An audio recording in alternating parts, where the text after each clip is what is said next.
By now shopping conspiracy அப்படின்னு சொல்லிட்டு ஒரு டாக்குமெண்ட்ரி நெட்ஃப்ளிக்ஸில் வந்து பார்த்தேன்.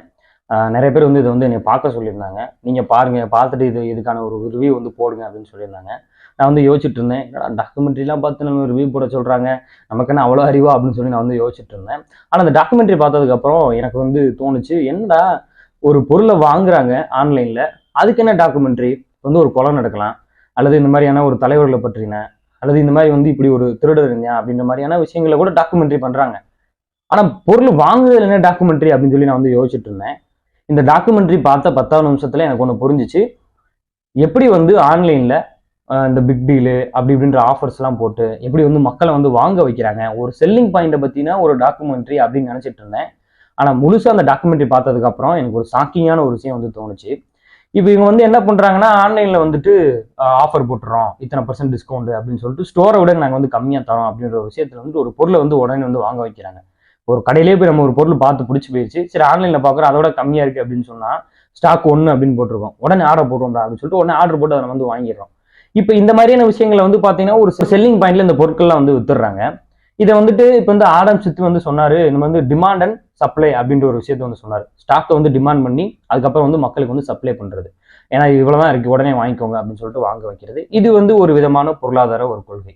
அதே மாதிரி வந்துட்டு கார்ல் மார்க்ஸ் வந்து பின்ன வந்துட்டு மூலதனத்துல வந்து சொன்னாரு என்ன அப்படின்னு சொன்னா, மக்களுக்கு வந்துட்டு நீடட் அண்ட் சப்ளை, மக்களுடைய அத்தியாவசியத்தை உணர்ந்து அதுக்கேற்ற மாதிரி வந்து சப்ளை பண்ணணும், அதுதான் வந்து சரியான ஒரு பொருளாதார கொள்கை அப்படின்ற ஒரு விஷயத்த வந்து சொன்னாரு. ஆடம் ஸ்மித் சொன்னது வந்து பாத்தீங்கன்னா முதலாளித்துவம், கார்ல் மார்க்ஸ் சொன்னது வந்து பாத்தீங்கன்னா தொழிலாளித்துவம். இது வந்து ஒவ்வொரு நாடுகளுக்கும் ஒவ்வொரு விதமாக ஒவ்வொரு பொருளாதார கொள்கையில வந்து ஃபாலோ பண்ணிக்கிட்டு வராங்க. அப்படி இருக்கும் பொழுது ஒரு இந்தியா மாதிரியான ஒரு கண்ட்ரிஸ்லும் சரி, ஆல் கண்ட்ரிஸ்லும் சரி, செல்லிங் பாயிண்ட் எப்படி இருக்கு அப்படின்னு பாத்தீங்கன்னா மோஸ்ட்லி வந்துட்டு டிமாண்ட் அண்ட் சப்ளை அந்த தன்மையில தான் வந்து பாத்தீங்கன்னா இந்த செல்லிங் பாயிண்ட் எல்லாமே இருக்கு. இப்போ நம்ம ஆன்லைன்லேயே நம்மளே வந்து பார்த்து என்ன பண்றோம், டக்குன்னு வந்து ஆஃபர் இருக்கா உடனே ஆர்டர் போட்டுருவோம். பிக் டீல் எப்போ வருது அன்னைக்கு வந்து ஆர்டர் போட்டுருவோம். பிக் டீல் அன்னைக்கு இதை வாங்கிடுவோம், அதை வாங்கிடுவோம், அதை பண்ணுவோம், இதை பண்ணுவோம். அந்த மாதிரியான ஒரு மைண்ட் செட்டப்போட தான் நம்மளே வந்து பாத்தீங்கன்னா நிறைய டைம் வந்துட்டு வாங்குற பொருள்ல இருந்து எல்லா விஷயத்தையும் எலக்ட்ரானிக்ஸ் திங்ஸ்ல இருந்து எல்லாத்தையும் வந்து பார்த்துருப்போம். சரி, இப்போ இந்த செல்லிங் பாயிண்ட் வாங்குறாங்க, வாங்கி இந்த பொருட்களை நம்ம வந்து யூஸ் பண்றோம். இதோட வந்து டேமேஜ்னு ஒன்று இருக்கு, அதுக்கப்புறம் வந்து ரீசைக்ளிங் அப்படின்னு ஒன்று இருக்கு, வேஸ்டேஜ்னு ஒன்று இருக்கு.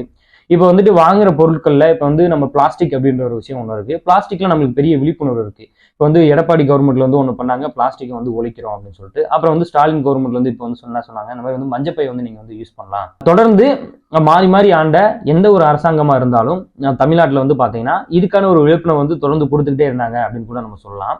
ஆனா இந்த பிளாஸ்டிக்ல வந்து பாத்தீங்கன்னா இத்தனை மைக்ரான் வந்து யூஸ் பண்ணலாம், இது வந்து ரீசைக்ளிங், இது வந்து ரீசைக்ளிங் கிடையாது அப்படின்ற வரைக்கும் வந்து பாத்தீங்கன்னா நிறைய பேருக்கு யங்ஸ்டர்ஸ் வயசே வந்து பாத்தீங்கன்னா அந்த விழிப்புணர்வு போய் சேர்ந்திருக்கு அப்படின்னு சொல்லலாம். ஆனா இப்போ வந்து லேஸ் பாக்கெட், இந்த மேகி பாக்கெட் இதை யூஸ் பண்ற ஒரு கார்பரேட் கம்பெனிஸ்ல வந்து பாத்தீங்கன்னா இப்போ வரையும் அவங்க வந்து இந்த பிளாஸ்டிக் யூஸ் பண்ணிட்டு தான் இருக்காங்க. அதெல்லாம் வந்து ரீசைக்ளிங்கே கிடையாது.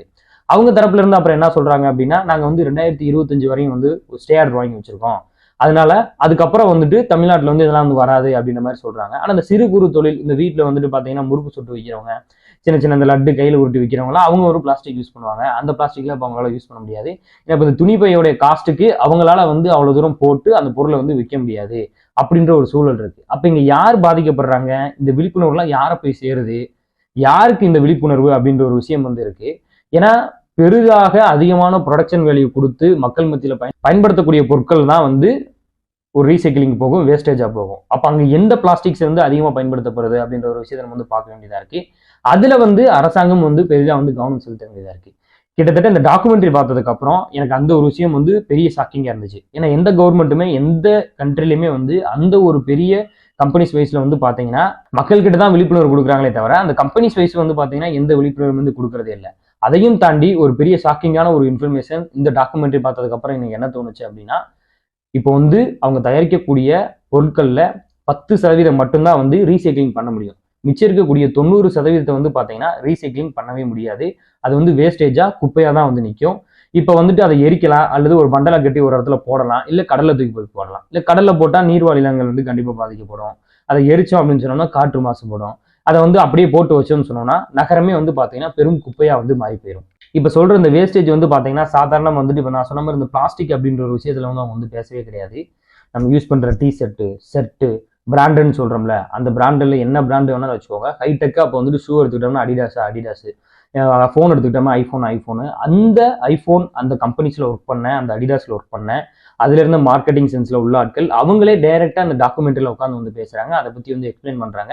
எப்படி நாங்க வந்து செல்லிங் பண்றோம், எங்களோட செல்லிங் பாயிண்ட் எப்படி இருக்கு, அந்த வேஸ்டேஜ் எல்லாம் என்ன பண்றோம், எப்படி டிஸ்கார்ட் பண்றோம், அந்த ரீசைக்ளிங் ப்ராசஸ் எவ்வளவு இருக்கு அப்படின்ற ஒரு விஷயத்த வந்து அவங்களே நேரடியா இந்த டாக்குமெண்ட்ரியில வந்து பாத்தீங்கன்னா ஒரு ஸ்டேட்மெண்ட்டாவே வந்து கொடுத்துருக்காங்க. அதை கேட்கும் பொழுதே எனக்கு வந்து தோணிருச்சு, என்னங்கடா இது, அதுலயே காட்டுறாங்க ஒரு 2050 ஸ்பெயின் இந்த மாதிரியான கண்ட்ரிஸ்லாம் வந்துட்டு ஒரு குப்பை நகரமா மாறப்போகுது அப்படின்னு சொல்லி. ஏன்னா அந்த குப்பையெல்லாம் கொண்டு போய் எங்க போய் கொட்டுறது? இப்ப நம்ம எனக்கு தெரிஞ்சு இந்த சிங்கம் 2 அப்படின்ற ஒரு படத்துல தான் வந்து பாத்தீங்கன்னா அந்த மெடிசின்ஸோட வேஸ்டேஜ் குப்பைகள்லாம் வந்து இங்க வந்து கொட்டிட்டு போறாங்க அப்படின்ற ஒரு விஷயத்த வந்து காட்டுவாங்க. கிட்டத்தட்ட அது உண்மைதான். எப்படின்னா இப்ப வந்து ஒரு பொருளை தயாரிக்கிறாங்க அப்படின்னு சொன்னா அதுல வெறும் 10% மட்டும்தான் ரீசைக்கிளிங் பண்ண முடியும், மித்தது எல்லாமே வந்து குப்பைக்கு தான் போகுது. அப்ப அந்த குப்பையெல்லாம் எவ்வளவு தூரம் எங்க தான் வச்சிருக்க முடியும்?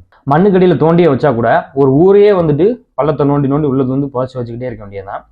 கிட்டத்தட்ட வந்து ஒரு குப்பை சுடுகாடு மாதிரி ஆயிப்போயிடும் ஊரே வந்துட்டு. அந்த அளவுக்கு வந்து பாத்தீங்கன்னா அவ்வளவு வேஸ்டேஜ் வருது. ஏன்னா அவங்க வந்து ஒரு ஷூவே வந்து 1 மணி நேரத்துல வந்துட்டு 1.3 மில்லியன் ஷூ தயாரிப்போம் அப்படின்றாங்க. 2.3 மில்லியன் போன்ஸ் வந்து தயாரிக்கிறோம் அப்படின்னு சொல்றாங்க. டிஷர்ட் இத்தனை லட்சம் டிஷர்ட் தயாரிக்கிறேன் அப்படின்னு சொல்றாங்க. இத்தனை செல்லிங் பாயிண்ட் எங்களுக்கு ஆகுது, இவ்வளவு சேல்ஸ் ஆகுது அப்படின்ற ஒரு பெரிய ஒரு ட்ரேடிங் காட்டுறாங்க. ஆன்லைன்ல வந்து ஒரு ஆளு ஒரு கஸ்டமர்ஸே வந்து ஒரு நாளைக்கு எங்களுக்கு தெரிஞ்சு 3 ஆர்டர் 4 ஆர்டர் போடுறாங்க அப்படின்னு சொல்றாங்க. இது எல்லாம் வந்து எந்த வகையில நம்ம வந்து எடுத்துக்கிறது அப்படின்னு எனக்கு தெரியவே இல்லை. இந்த டாக்குமெண்ட்ரி வந்து பாத்தீங்கன்னா 1 மணி நேரம் 30 நிமிஷம் வந்து ஓடுது. அது மட்டும் இல்லாம இங்கிலீஷ்ல தான் இருக்கு, தமிழ்ல கிடையாது. கொஞ்சம் வந்து சப்டைட்டிலோட பாத்தீங்கன்னா கண்டிப்பா உங்களால எல்லாருக்குமே வந்து அண்டர்ஸ்டாண்ட் பண்ணிக்க முடியும். இந்த டாக்குமெண்ட்ரி பார்த்ததுக்கு அப்புறம் எனக்கு என்ன தோணுச்சு அப்படின்னு சொன்னா, நம்ம தேவைக்கேற்பதான் வந்து பொருட்கள் வாங்கணுமே தவிர ஆஃபர் போடுறாங்க அப்படின்ற ஒரு விஷயத்துக்காக நம்ம வாங்குறதுனால நம்ம வந்துட்டு அந்த பொருளை வாங்கிடுறோம், அதை யூஸ் பண்றோம், அதை கீழே தூக்கி போடுறோம். நான் பாத்தியா நம்ம இந்த இதுவளவே வாங்கிக்கிட்டேன், இத்தனை நாளைக்கு எனக்கு இருந்தா போதாதா, 6 மாசத்துக்கு இருந்தா போதாதா, 7 மாசத்துக்கு இருந்தா போதாதா அப்படின்ற ஒரு மைண்ட் செட்டோட தான் நம்மளுடைய வர்த்தகம் வந்து இருக்கே தவிர அதுக்கு பின்னாடி இருக்கக்கூடிய வேஸ்டேஜ், அந்த குப்பை, இதெல்லாம் எங்க போய் சேருது, இதெல்லாம் யாருனால உருவாக்கப்பட்டுச்சு அப்படின்ற ஒரு விஷயத்த நம்ம யாருமே வந்து யோசிச்சு பார்க்கறதே கிடையாது. இந்த டாக்குமெண்ட்ரி ரொம்ப அழகா ரொம்ப தெளிவா அந்த விஷயத்த வந்து பேசியிருக்கு. ஆனா இந்த டாக்குமெண்ட்ரி பார்த்ததுக்கு அப்புறம் வந்து பாத்தீங்கன்னா எனக்கு பெருசா வந்து கில்ட்டா இல்லவே இல்லை. ஏன்னா நான் வந்துட்டு இந்த மாதிரி வந்து அது வேணும் இது வேணும் அப்படிலாம் வந்து பர்ச்சேஸ் பண்ணிக்கிட்டே மாட்டேன்.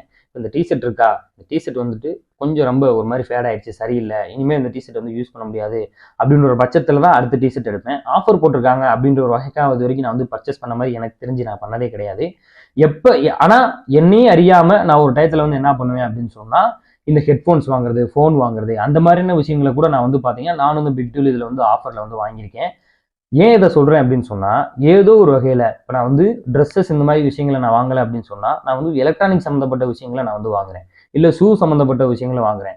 ஏதோ ஒரு வகையில ஏதாவது ஒரு பிராண்டட் அப்படின்ற ஒரு விஷயத்துல வந்து பாத்தீங்கன்னா அந்த ஒரு சூழல்ல அந்த ஒரு மாய சூழல் நம்ம வந்து சுத்திக்கிட்டே இருக்கோம்.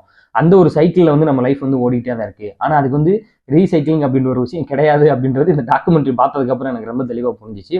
அதனால ஒரு விஷயம், நம்ம தேவைக்கு வாங்குவோம், தேவையில்லாத குப்பையை சேர்க்கறதுக்காக வந்து எதையும் வாங்க மாட்டோம் அப்படின்ற ஒரு விஷயத்தை மட்டும் புரிஞ்சுக்குவோம். நன்றி.